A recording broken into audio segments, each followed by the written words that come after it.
I was with my best friend from 19 to 26 years old. That dude was my everything, okay? This is the story that he would tell everybody when they would ask what kind of person I am. We've been together for like 2.5 years at this point, maybe 2 years, and he had gotten signed to Universal Music, an amazing producer, artist, fantastic. And he was living in Vegas, and I showed up at his place in Vegas for the first time since he had moved there.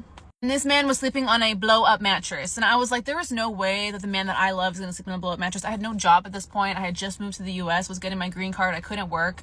With the little money that I did have, I went and I bought him a mattress and put it in the back of my Passat. Oh, boo-hoo! Let me play a sad song for you on the world's smallest violin.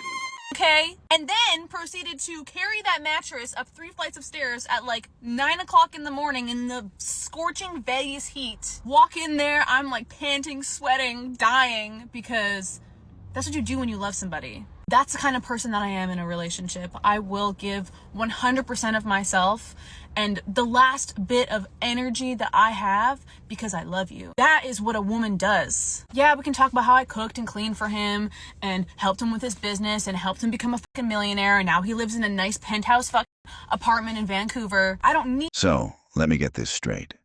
You met a man with potential, a man who was building something real, before the money, before the success. And instead of waiting for him to get it together, you invested. You bought him a mattress. You climbed 3 flights of stairs in the heat. You cooked, cleaned, supported his business, and helped him become a millionaire. On paper, it sounds noble. But here's the cold truth. You were operating on emotion. Women often confuse unconditional love with strategic partnership. You weren't building with him. You were sacrificing for him. There's a difference. You say that's what a woman does when she loves someone. No. That's what a woman does when she believes love alone is enough. You poured yourself into a man who was still in his struggle phase. And when he leveled up, he didn't become more grateful. He became different. That's not because of content. It's because you helped him become a man with options. And now you're shocked the power dynamic shifted. You showed up with 100% when he didn't ask for it. That's not loyalty. That's bad investment strategy. And in this game, feelings don't protect you from outcomes. Let's talk about that, because I know what kind of woman I am when I show up in a relationship. You want to know I ruined that relationship? We were long distance for a period of time.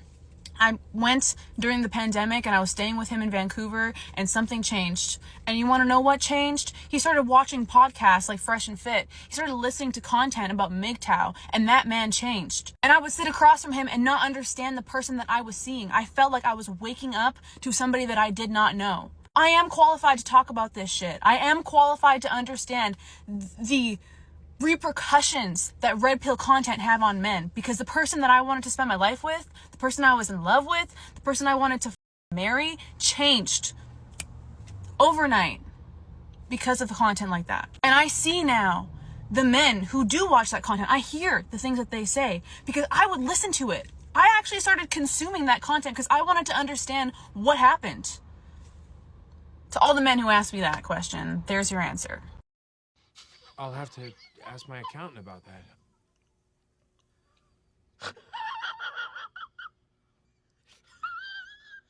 And here it is, the villain origin story. He didn't cheat. He didn't lie. He started watching podcasts, Fresh and Fit, and other red pill content. Suddenly, he was the bad guy. Not because he did something, but because he started thinking differently. You say he changed overnight. No, he evolved. He got exposed to a perspective that challenged your grip on him. That's what shook you. The illusion broke. You were used to being the emotional center of the relationship. Now, you were sitting across from a man who saw through the noise.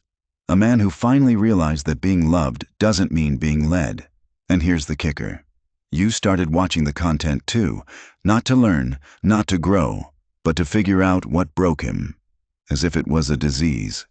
You don't hate red pill content because it ruined a good man. You hate it because it created a man you could no longer control.